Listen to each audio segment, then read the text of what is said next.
بسم اللہ الرحمن الرحیم۔ جیسا کہ رؤوف صاحب نے کہا، آج ہماری عمران خان صاحب سے اڈیالہ جیل میں تفصیلی ملاقات ہوئی اور عمران خان صاحب بہت پرعزم نظر آئے۔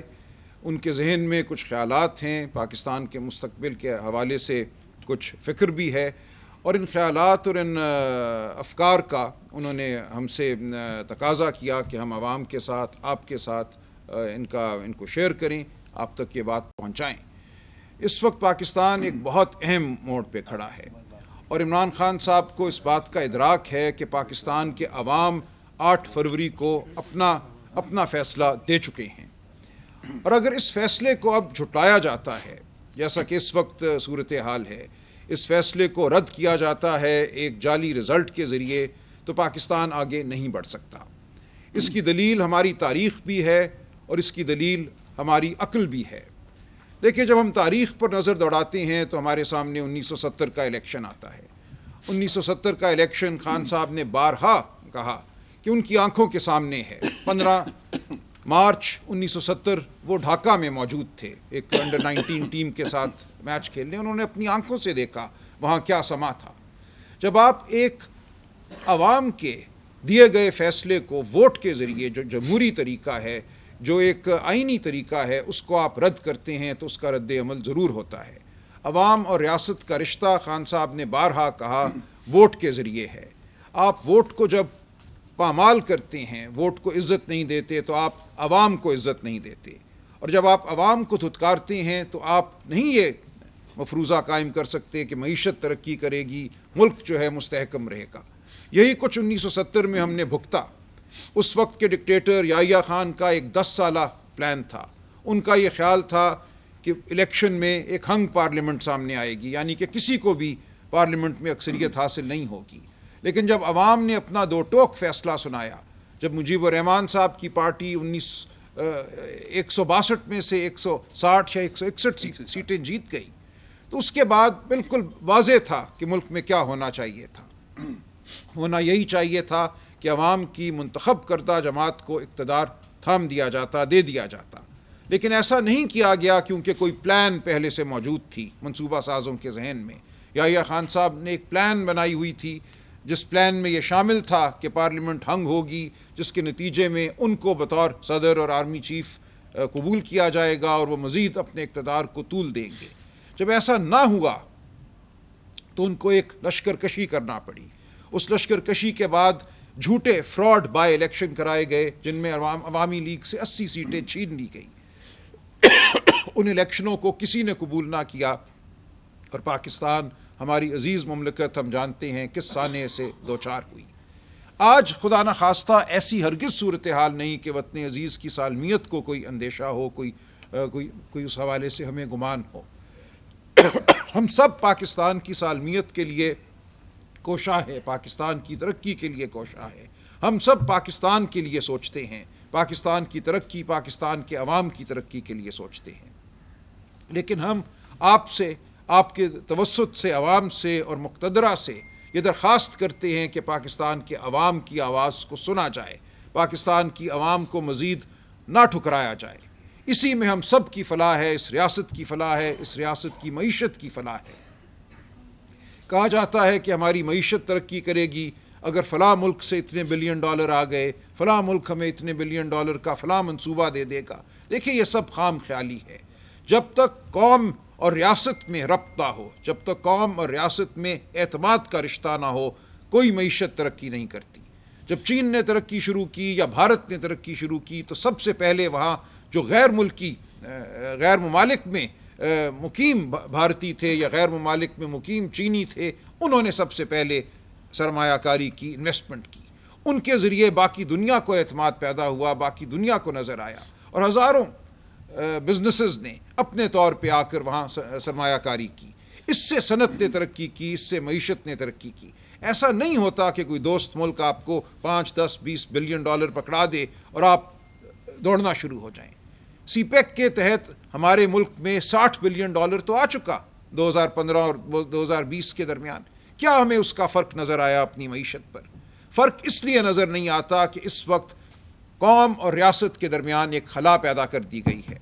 جب تک پوری قوم جت کر ایک نصب العین کے پیچھے کھڑی نہیں ہوتی، اور اس نصب العین کے پیچھے قوم تب کھڑی ہوگی جب قوم کو یہ احساس ہوگا کہ اس کو عزت دی گئی ہے، اس کے ووٹ کو تسلیم کیا گیا ہے، اس کی طے کردہ قیادت کو اقتدار دیا گیا ہے، تب عوام آپ کے ساتھ ہوگی، یہ معیشت ترقی کرے گی، یہ ملک ترقی کرے گا۔ خان صاحب نے بار بار یہ کہا کہ آپ کو حمود الرحمن کمیشن رپورٹ یاد دلاؤں کہ حمود الرحمن کمیشن رپورٹ میں کیا کچھ لکھا ہے۔ پاکستان کے ہر شخص کو، ہر شہری کو میں سمجھتا ہوں وہ رپورٹ پڑھنی چاہیے۔ عمران خان صاحب کا بھی یہ تقاضا ہے۔ ہمیں تاریخ سے سیکھنا ہے، جو غلطیاں ہم کر چکے 1970 میں، 1971 میں، ان غلطیوں کو ہمیں نہیں دہرانا۔ لیکن بدقسمتی سے یہ نظر آتا ہے کہ آج پھر ہم ان غلطیوں کو دہرانے چلے ہیں، آج پھر ہم عوام کو دھتکارنے چلے ہیں۔ ایسا ہرگز نہ کیجیے۔ اس وقت بھی ایک پلان تھی، غالباً اس کا نام بھی لنڈن پلان تھا، آج بھی بظاہر ایک پلان تھی، ایک لنڈن پلان تھی، جس کے تحت منصوبہ سازی کی گئی کہ حکومت کو گرانا ہے، پی ٹی آئی کی حکومت کو، اس کے بعد ایک ملغوبہ قسم کی حکومت قائم کرنا ہے، اور وہ پلان آج تک کار فرما ہے۔ اسی لیے اس الیکشن کے رزلٹ کو دھتکارا گیا، جھوٹے رزلٹ ہمارے سامنے پیش کیے گئے، جیتے ہوئوں کو ہروایا گیا، اور آج پھر فریب پر کھڑی ایک حکومت قائم کر دی گئی ہے۔ یہ اس پلان کا حصہ ہے، یہ فریب نہیں چل سکتا، یہ فریب بہت دور تک نہیں جائے گا۔ پلان اگر یہ تھی کہ شریف خاندان کے لوگوں کو لا کر اس ملک پر حکومت دینی ہے، مسلط کرنا ہے، تو ہمیں وہ ہوتا نظر آ رہا ہے۔ لیکن آپ دیکھیے اس پلان کو عمل پہنانے کے لیے آپ کو کیا کچھ کرنا پڑا۔ میں آپ کو واپس لے کر جاتا ہوں 25 مئی 2022 کی جانب، جب ایک لانگ مارچ ہوئی۔ اس سے پہلے کے 3-4 دن بہت اہم ہیں۔ عمران خان صاحب نے کہا قوم کو یاد دلایا جائے کہ 20 مئی کو انہوں نے کہا تھا میں لانگ مارچ کا اعلان کروں گا، لیکن 20 مئی کو انہوں نے نہیں کیا، اس اعلان کو مؤخر کیا، اسی امید میں کہ جو منصوبہ ساز ہیں، جو مقتدرہ ہے، وہ ان سے بات کرے گی، اور جو کچھ ہوا، جو کچھ کیا گیا ان کے اقتدار کو گرانے کے لیے، اس کی تلافی کرے گی۔ لیکن ایسا نہ ہوا۔ 22 مئی کو انہوں نے مارچ کا اعلان کیا، اور پھر اس کے بعد ملتان میں جلسہ کرنے کے بعد وہ سیدھے پشاور چلے گئے۔ ان کا ارادہ اسلام آباد آنے کا تھا، اور اسی شام اسلام آباد بنی گالہ میں ان کے گھر پہ دھاوا بولا گیا، وہ موجود نہیں تھے۔ لہٰذا ایسا نہیں ہے کہ ان کے کسی عمل کی وجہ سے کوئی چیز بدلی۔ کہا یہ جاتا ہے کہ 25 مئی کو الیکشن کا اعلان ہونا تھا، اور ان کے کسی عمل کی وجہ سے 25 مئی 2022 کو الیکشن کا اعلان نہ ہو سکا۔ یہ بالکل غلط ہے۔ خان صاحب نے بارہا یہ کہا کہ ایک پلان تھی، اس پلان میں ان کو باہر رکھنا بالکل اس پلان کا مقصد تھا۔ یہ ہو ہی نہیں سکتا کہ 25 مئی کو الیکشن کا اعلان کر دیا جاتا، کیونکہ اس وقت بھی جو عوام کی رائے تھی ہر ایک کے سامنے تھی۔ اسی طرح 9 مئی 2023 کا دن ہے۔ 9 مئی 2023 کے حوالے سے یہ کہا جاتا ہے کہ ایک بگدڑ مچی، ایک ایجیٹیشن ہوئی، جس کے نتیجے میں ریاست کو رد عمل دکھانا پڑا۔ خان صاحب کہتے ہیں کہ جوڈیشل انکوائری کیوں نہیں ہوتی، ہم اس کا تقاضا کر رہے ہیں۔ کیوں 9 مئی 2023 کو ایک نہیں 5 مقامات پر سی سی ٹی وی کیمرے جو تھے وہ جامد ہو گئے، انہوں نے کام کرنا چھوڑ دیا۔ وہ کہتے ہیں جنہوں نے ان کیمروں کو جامد کیا ان سے پوچھو کہ 9 مئی کی پلان کیا تھی۔ ہم کہتے ہیں اگر ہمارے لوگ تھے تو ان کی شفاف ٹرائل کی جائے، ان کو سزا دی جائے۔ لیکن یہ کیسے ممکن ہوا کہ 10 مئی کو آپ نے ہزاروں لوگوں کو پورے پاکستان میں گرفتار کر لیا؟ 10 مئی کو آپ کے پاس لسٹیں پہلے سے موجود تھیں، ان لسٹوں پہ عمل کرتے ہوئے آپ نے گلی گلی، کوچا کوچا، گاؤں جا کر لوگوں کو اٹھایا، مارا پیٹا، گھروں میں آپ داخل ہوئے۔ یہ نہیں ہو سکتا 9 مئی کے رد عمل کے طور پہ۔ ایک پلان موجود تھی، اور ہم تقاضا کرتے ہیں جوڈیشل کمیشن کا، جو اس پلان کے حوالے سے جو ہمارا نظریہ ہے اس کی تحقیق کرے، جو نقطہ نظر ہم پیش کر رہے ہیں اس کی تحقیق ہو، دیکھا جائے کہ 9 مئی کو کیا ہوا۔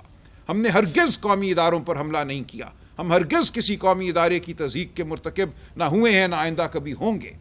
ہم پاکستانی ہیں، پاکستان سے محب وطن ہیں، پاکستان کی فوج کو ہم ایک مضبوط فوج دیکھنا چاہتے ہیں جو ہماری سرحدوں کی حفاظت کرے۔ ہم ہرگز نہیں چاہتے کہ پاکستان کا کوئی ادارہ کسی بھی حوالے سے کمزور ہو یا اس کی عوام کی نظر میں تضحیک ہو۔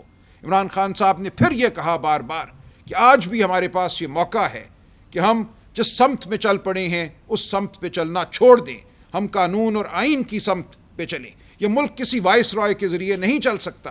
اگر کوئی یہ سمجھتا ہے کہ محسن نقوی صاحب یا ان کی طرح کے اور لوگ اس ملک کو چلائیں گے، اور سویلین جو حکمران آپ نے کٹ پتلی کے طور پہ لا کے بٹھائے ہیں وہ صرف تماشے کے لیے بیٹھے رہیں گے اور پاکستان کی عوام اس پہ راضی ہو جائے گی، اس ڈھکوسلے کے تحت پاکستان چلے گا اور یہاں معیشت چلے گی، تو ایسا نہیں ہوگا۔ یہ وائس رائے کا دور نہیں رہا۔ اب عوام کان رکھتی ہے، زبان رکھتی ہے، آنکھ رکھتی ہے، وہ سب کچھ سمجھتی ہے. پاکستان کی عوام کو دھتکارنا چھوڑ دیجئے، پاکستان کی عوام سے مکالمہ کیجئے، پاکستان کی عوام کے جو منتخب نمائندے ہیں ان سے مکالمہ کیجئے. ہم سب مل کر پاکستان کی خوشحالی، پاکستان کی ترقی کے لیے ایک رول ادا کریں گے. ہمیں مت دھتکاریے. ہم یہاں موجود ہیں پاکستان کے محب وطن شہریوں کی صورت. ہم پاکستان کے عوام کو اپنے ساتھ لے کر چلنا چاہتے ہیں، پاکستان کے تمام اداروں کو ہم ساتھ لے کر چلنا چاہتے ہیں. اسی میں پاکستان کی فلاح ہے. اسی لیے ہم آپ کے سامنے پیش ہوئے ہیں اور پیش ہوتے رہیں گے. یہ جو ہمارا نظریہ ہے، یہ جو ہمارا پیغام ہے، عمران خان صاحب کا پیغام ہے، اس کو ہم دہراتے رہیں گے. پاکستان کے عوام کو جان لینا چاہیے کہ سچ کیا ہے. وہ جانتے ہیں کہ سچ کیا ہے، وہ جانتے ہیں کہ حقیقت کیا ہے، وہ جانتے ہیں کہ فلاح کا راستہ کیا ہے، اور وہ اب جانتے ہیں کہ اس راستے میں کون ان کے سامنے کھڑا ہے، کون ان کی ترقی کے سامنے حائل ہوتا ہے. وہ لوگ جو یہ سمجھتے ہیں کہ ایک ڈکٹیٹر، ایک نیم مارشل لاء قسم کی حکومت پاکستان کے عوام کو قبول ہوگی، ایک دھمکی اور دھونس پر قائم نظام پاکستان کے عوام کو قبول ہوگا، تو یہ ان کی خام خیالی ہے.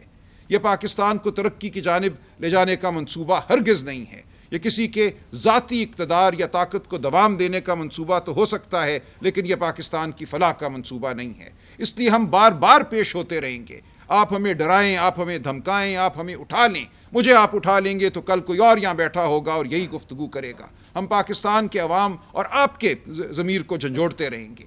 خدا کے لیے آئین اور قانون کا راستہ اپنائیے، خدا کے لیے سچائی کا راستہ اپنائیے. پاکستان کے عوام کو مت دھتکاریے.